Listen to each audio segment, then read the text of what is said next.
말씀 보겠습니다. 요한복음 20장 19절에서 23절까지의 말씀입니다. 천천히 주의 말씀을 봉독하겠습니다. 이날 곧 안식 후 첫날 저녁 때에 제자들이 유대인들을 두려워하여 모인 곳에 문들을 닫았더니 예수께서 오사 가운데 서서 가라사대 너희에게 평강이 있을지어다. 이 말씀을 하시고 손과 옆구리를 보이시니 제자들이 주를 보고 기뻐하더라. 예수께서도 가라사대 너희에게 평강이 있을지어다. 아버지께서 나를 보내신 것 같이 나도 너희를 보내노라. 이 말씀을 하시고 저희를 향하여 숨을 내쉬며 가라사대 성령을 받으라. 너희가 네 죄든지 사하면 사하여질 것이요 네 죄든지 그대로 두면 그대로 있으리라 하시니라. 아멘. 이 말씀은 우리 구주 예수님의 말씀입니다. 기도합니다. 하나님 아버지 감사합니다. 복되고 귀한 시간 허락하시고 은혜의 시간 허락하시니 만만 감사를 드립니다. 이 시각 주의 말씀으로 사랑과 자비의 은총이 폭포수처럼 풍만한 복의 장중 되게 하옵소서. 특히 못된 사탄 마귀 귀신들의 요사가 일체 틈타지 않게 하시고 온전한 주의 뜻과 섭리와 영광만이 나타나는 복의 장 되게 하옵소서. 시종을 주 앞에 의탁하오며 우리 구주 예수님의 이름으로 기도하옵나이다. 아멘. 할렐루야. 지난 한 주간 주 안에서 평안하셨습니까? 오늘 한 주간도 주 안에서 강건하시고 하시는 일마다 복되시고 만사 형통 승승장구하시기를 우리 구주 예수님의 이름으로 축원합니다. 살기가 어떻습니까? 하고 사람들에게 물어봅니다. 그러면 일부에서는 참으로 힘들고 고달프다고 말합니다. 세상 만사가 뜻대로 계획한 대로 생각한 대로 되지 않는다고 말합니다. 또 잘 될 듯 하다가 망쳐버린다고들 합니다. 자꾸 그런 일들이 반복되니까 이제는 용기마저 사라져버리고 어찌해야 할지 갈피를 잡지 못한다고 하소연합니다. 망연자실 실망과 낭망 속에서 좌절에 가슴앓이 하면서 무기력한 시간을 보낸다고 합니다. 참으로 안타까운 일이 아닐 수 없습니다.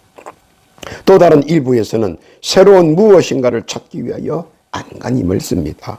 기존의 판도에서는 상호간에 보이지 않는 카르텔로 인해 도저히 뚫고 들어갈 자신이 없어 다른 방도의 비즈니스를 생각하고 준비 중이거나 시도하고 있다고들 합니다. 그나마 미래에 대한 소신이 있어 막막한 대지 위를 한 걸음 한 걸음 전진합니다. 한가닥 남은 자신감과 끈질김으로 착오와 난간을 무릅쓰고 악적같이 달려들어 자기 바닥을 확보하기 위하여 철저한 삶의 투쟁을 벌이고 있기도 합니다. 물러설 수 없는 인생의 굴레와 톱니바퀴에서 열심히 나름대로 최선을 다해 매진하고 있습니다. 결과와 성패는 알 수 없지만 지금 현재는 최선을 다해 직진하고 있을 뿐입니다. 하나 그 역시 앞을 봐도 한숨이요 뒤돌아보아도 한숨뿐입니다. 왜냐하면 시기와 때의 연대가 맞아야 하는데 언제나 불안합니다. 그러면서 좌좌찬으로 소갈이하면서 한마디 합니다. 세상은 다 그런 거라고 말입니다. 그러나 피부로 느껴지는 세상의 쓴맛은 두고 마음이 찡합니다. 사람은 미래를 속 시원히 알고 싶어 합니다. 아마 누구나가 다 그럴 것입니다. 10중 8구는 미래를 속 시원하게 알면 좋겠다고 말합니다. 그런데 그렇게 소망하고 그렇게 말들을 하면서도 정작 미래를 알기 위한 동향은 없습니다. 그것은 누구나 알기 위해 노력과 심려를 다 해보지만 막연할 뿐 진정으로 알 수가 없기 때문입니다. 그러면 왜 알려고 하느냐? 그것은 간단합니다. 선점하기 위한 고유책이기 때문입니다. 무엇을 선점하기 위해서입니까? 사람마다 다르겠지만 분명한 것은 이 세상의 생사화복과 지위고화일 것입니다. 그래서 죽자 사자 온 힘을 다해 미래에 대해 알려고 노력을 기울이고 있는 것입니다. 그러나 사실 미래에 대해 아는 방법은 아주 간단합니다. 그것은 바로 오늘 본문이 말씀해주고 또 암시해주고 있는 것입니다.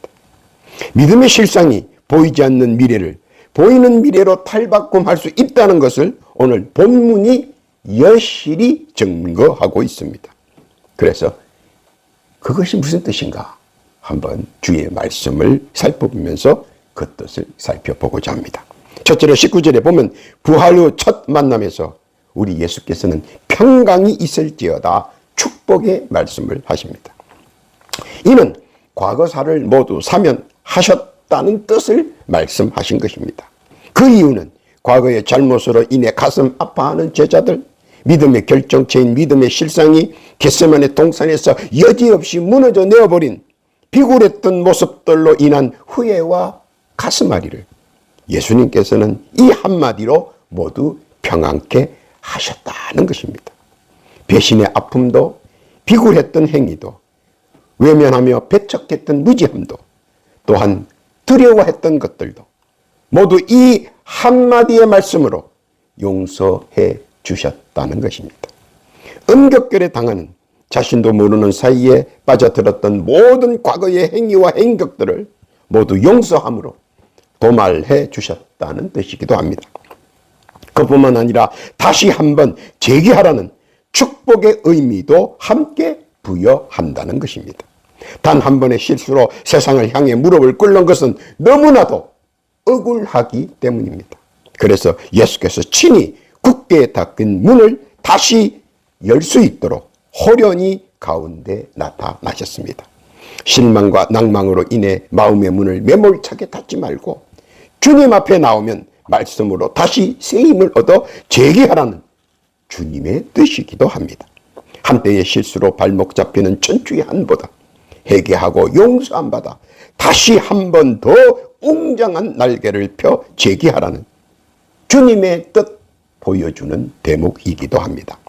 탕자가 뉘우치고 회개하고 돌아올 때 모든 것을 새롭게 시작할 수 있는 근원이 되었습니다. 안 된다, 이미 걸렸다, 낙심하고 낙담해서 좌절하고 스스로 그 안에 갇히는 것보다는 닫힌 문을 여는 불굴의 용기도 필요합니다. 사람은 환경과 처지와 형편에 따라 자신도 모르게 넘어지는 수가 있습니다. 그러나 그 속에서 무엇이 문제였는가 살펴보고 회개한다면 닫힌 문을 열 수 있도록 주께서 평강으로 응답해 주시겠다는 것입니다. 과거사를 용서하고 도말해 주시겠다는 것입니다. 더 이상 과거사로 소갈이 하지 말라는 것입니다. 피하지 말라는 것입니다. 도주하지 말라는 것입니다. 외면하지 말라는 것입니다. 과거의 실패를 성공의 어머니로 삼아 계기의 터전으로 나래를 펴라는 것입니다. 그것이 부활 후 주님께서 첫 만난 제자들에게 하시는 말씀입니다. 주의 사랑입니다. 주님의 뜻 깨닫기를 바랍니다. 둘째는 20절에 보면 말씀을 하시고 보여주셨다고 했습니다. 무엇을 보여주셨습니까? 실상을 보여주셨습니다. 어떤 실상입니까? 박해를 받으신 모습을 보여주셨습니다. 왜? 그것이 바로 믿음의 실상이기 때문입니다. 믿음의 길에 깔려있는 수많은 도가니의 연단이기 때문입니다. 믿음의 기로는 가시밭길이요 진흙밭이요 돌밭이기 때문입니다. 그리고 그 속에서 생겨난 상처는 영광의 상처요 연단의 흔적이기 때문입니다. 유달리 신체가 왜소했던 다윗은 그 약점 때문에 거대한 골리앗을 발리골짜기에서 수많은 군중이 지켜보는 앞에서 당당히 승리할 수 있었던 것입니다.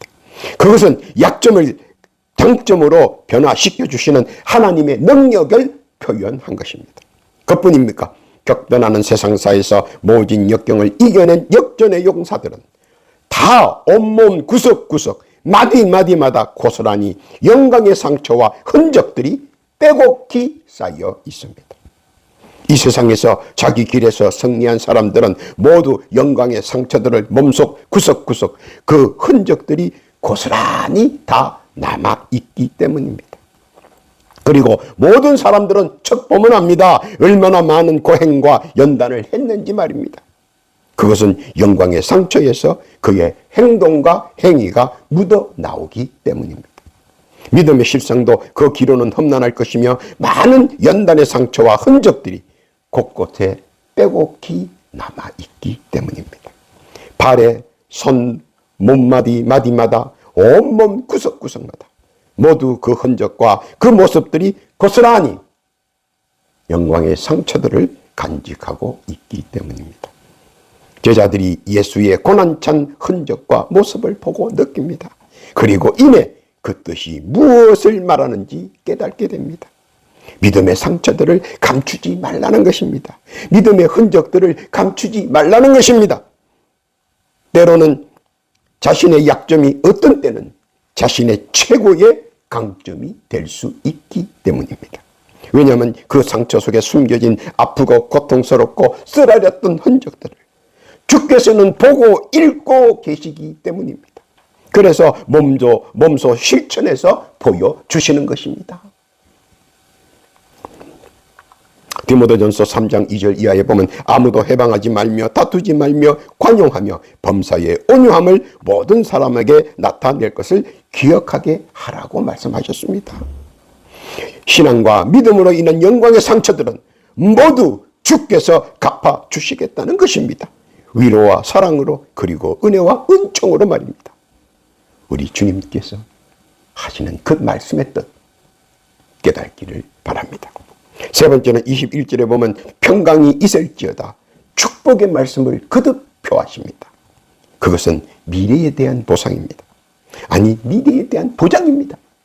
모든 사람들은 이 세상에 살면서 가장 큰 걱정과 근심은 한치 앞을 볼 수 없는 미래라는 것입니다. 그래서 미래를 먼저 알기 위해 여러 가지 상수와 미지수를 사용하여 저마다의 논리를 전개하지만 극히 적은 수가 그런 대로 겨우겨우 맞추어 가고 있습니다. 그래서 사람들은 미래를 운칠기삼이라기도 하고 혹자는 10%의 영광과 90%의 노력으로 무엇인가를 이루어낼 수 있다고 권면하고 자족하지만 그래도 미래에 대해 불안하기는 한 것입니다. 왜냐하면 성공과 실패, 행복과 불행이 서로 교차하고 있기 때문입니다. 그래서 모두들 두려워하고 무서워하고 예민해합니다. 선택의 불가견이 항상 존재한다는 것입니다. 이리 갈까 저리 갈까 차라리 돌아갈까. 그런데 그 어떤 것을 선택해도 정답은 없다는 것이 더 불안하게 만드는 것입니다. 그런데 그런 미래의 불안감을 예수님께서는 단 한마디로 해소시켜 주셨습니다. 바로 그것은 미래의 확실성입니다. 미래의 평강을 주시겠다는 언약을 우리에게 해 주셨습니다. 그러므로 우리는 망설이거나 혹은 걱정 근심할 필요가 없다는 것입니다.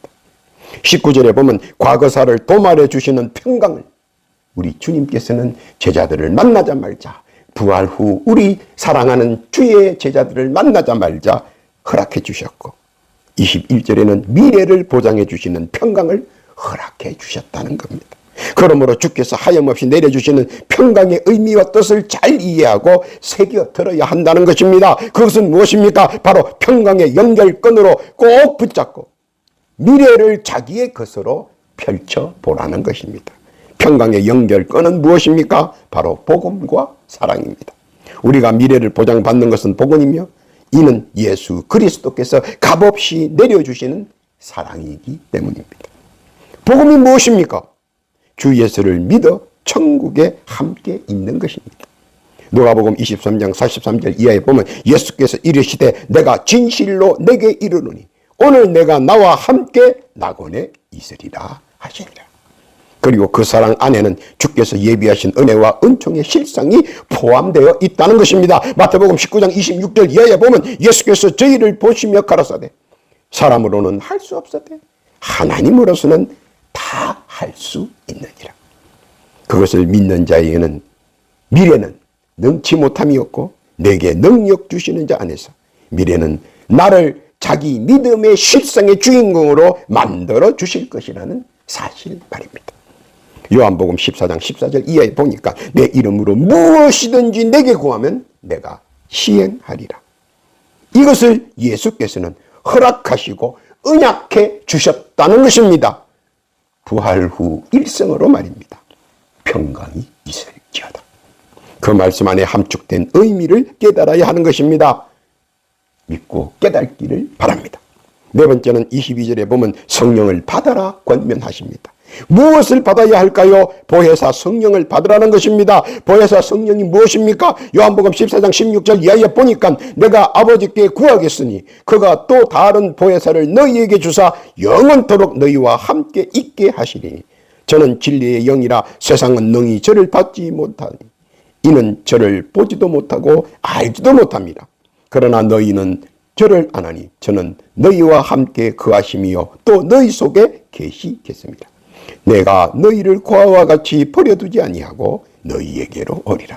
나를 보호하시는 페트론의 성령, 나를 은혜와 은총으로 응답하시는 엘샤다이의 성령, 나의 갈 길을 인도하시는 이레의 성령, 그 보혜사 성령과 함께 하라는 것입니다. 그러면 성령께서는 내 마음에 안주하시며 들어가도 복을 받고 나가도 복을 받는 복의 장중 안에 거한다는 것입니다. 성령 충만의 열매는 무한정입니다. 하늘보다 높을 수 있으며 바다보다 깊을 수 있으며 우주보다 넓을 수 있습니다. 성령의 열매의 무한한 가능성을 우리 스스로가 확정짓지 마시기 바랍니다. 왜냐하면 그 끝은 상상할 수 없을 정도로 치밀하게 꼼꼼하게 완벽하게 수행하기 때문입니다. 그러므로 성령의 역사함과 이적의 한계를 만들지 마시고 무한정으로 현재 진행형으로 추구하면 끝까지 성령이 함께하며 옹이할 것입니다. 이러한 보혜사 성령을 받아 내 안에 내 품에 꼭 간직하라는 주의 말씀입니다. 이런 보혜사 성령을 꼭 받으시기를 우리 구주 예수님의 이름으로 축원합니다. 그리고 주께서 허락하신 성령 안에서 내주 안에서 성령의 은사를 마음껏 누리기를 바라십니다. 이것이 우리 구주 예수님의 부활 후 첫 일성이며 축복의 서막이며 예고입니다. 그 뜻 깨닫기를 바랍니다. 결론입니다. 우리의 마음은 두 가지를 만들 수 있습니다. 그것은 선한 일과 악한 일입니다. 우리의 입에는 두 가지의 말을 할 수 있습니다. 저주의 말과 축복의 말입니다. 또한 우리의 믿음 안에는 두 가지 일을 해낼 수가 있습니다. 포기할 것이냐 계속 연속적으로 진행할 것이냐. 우리의 인격은 시류에 따라 자주 변합니다. 좌와 우로 갈팡질팡합니다. 모든 것은 양면성을 가지고 있습니다. 그중 하나를 선택하여 일을 도모하고 진행시킵니다. 물론 결과를 보고 난 후 모든 일들의 마무리를 알 수 있지만 그 전에 마음가짐과 믿음이 중요한 나침판의 역할을 할 수 있습니다. 이때 나침판으로서의 역할은 나의 중심이 어디서부터 출발하고 시작하는 것입니다. 그것이 중요한 것입니다. 그것은 나의 입술과 나의 마음과 나의 행동과 나의 신앙이 내가 나아갈 길을 좌우하기 때문입니다. 그런데 나에게서 나온 선과 악 또는 좌우와 우의 모든 것들은 당연히 돌고 돌아 끝내는 나에게 돌아온다는 것입니다. 그것이 무섭습니다. 인과 응보의 법칙에 따라 분명히 더하여져 돌아온다는 것입니다. 즉 선을 베풀면 더 큰 선이 돌아오고 악을 베풀면 더 큰 악이 돌아온다는 것입니다. 이의 말씀은 우리에게 이렇게 권면합니다. 마태복음 10장 12절의 말씀입니다. 또 그 집에 들어가면서 평안하기를 빌라. 그 집이 이에 합당하면 너희 빈 평안이 거기에 임할 것이요 만일 합당치 아니하면 그 평안이 너희에게 돌아올 것이니라. 그러므로 선한 말과 선한 행동으로 좋은 말과 겸손한 행동으로 베풀고 행동한다면 돌아오는 것들이 더 좋은 것들로 더 선한 것들로 돌아온다는 사실입니다. 우리 주 예수 그리스도께서는 부활 후의 첫 일성이 우리에게 힘을 주시고 용기를 주시는 말씀이었습니다. 주께서 허락하신 말씀의 평강은 과거사의 모든 것을 도말하시고 사하여 주셨습니다. 더하여 허락하신 미래의 축복을 많이 받아 누리라는 사랑 어린 말씀을 가슴판에 새기고 걱정 근심 주께 맡기고 허락하신 평강 믿고 마음껏 누리고 누리시기를 우리 주님께서는 바라신다는 것입니다. 또한 성령님과 늘 함께 하셔서 믿는 자를 보호하고 믿는 자에게 은혜와 은총으로 함께하며 믿는 자에게 갈 길을 인도하시는 그 성령님과 꼭 함께 하라는 것입니다. 그리고 더하여 주의 구원의 복음과 주의 자비와 사랑을 깨닫고 우리에게 허락하신 평강 마음껏 누리시기를 우리 구주 예수님의 이름으로 축원합니다. 기도합니다. 하나님 아버지 감사합니다. 과거사의 평강을 도말해 주시고 평강으로 미래를 믿음으로 누리게 하심에 감사를 드립니다. 말씀에 의지하여 믿음의 실상으로 마음껏 주께서 허락하신 평강 누리게 해 주옵소서. 더하여 기도와 아끼는 각자 주께 올리는 깊고 높은 소망과 간구의 기도가 있습니다. 주여 귀 기울여 주옵시고 올리는 기도의 제목 소망 작은 것 하나까지라도 헛되이 이 땅에 떨어지지 아니하며 다 응답받는 은혜 허락하여 주옵소서. 또한 기도 아끼는 이 시간 육신의 질고와 육신의 병고로 인해 많은 고통과 아픔을 당하는 주의 백성 성도들이 있습니다. 주여 이 시간 치유의 권능 허락하여 주옵소서. 지금 이 시간 각자 상처에 손을 얹고 간곡히 기도합니다. 주여 그들의 육신의 질고와 병고는 지금 예수 그리스도의 이름으로 명하노니 그 육신에 붙어있는 모든 병마와 질고는 지금 즉시 그 육신에서 물러갈지어다 떠날지어다 그리고 즉시 완쾌될지어다. 믿음대로 고쳐진 줄 믿습니다. 감사와 찬송과 영광을 주께 드리오며 우리 구주 예수님의 이름으로 기도하옵나이다.